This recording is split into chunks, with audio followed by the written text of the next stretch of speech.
అక్కడికి వెళ్ళాడు. కాబట్టి ఈ పాఠానికి విశ్వాసము ప్రేమలో వాత్సల్యత,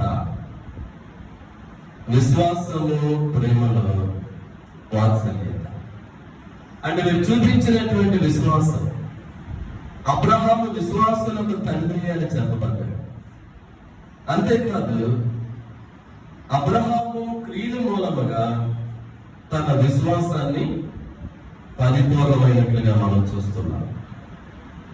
కాబట్టి ప్రభునందు ప్రియులారా, ఈ మొదటి పాఠములో ఉపవాసములో వాత్సల్యత, రెండవ పాఠములో విశ్వాస ప్రేమలో వాత్సల్యత, మూడవ పాఠములు ఏంటంటే పని చేయుటలో వాత్సల్యత.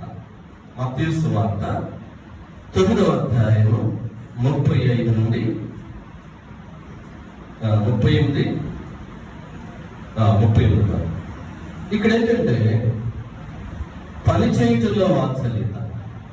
ఆయన అక్కడికి వచ్చిన ప్రజలు అనేక మంది ఉన్నారు. కాపరు లేని గొర్రెలను చూసి ఆయన ఏం చేశాడు? వాత్సల్యత అంటే కనికరము, జాలి, ప్రేమ అని మనం తెలుసుకోవడం. వారిని చూసి కనికరపడి అనేక సంగతులు ఆయన బోధించాడు.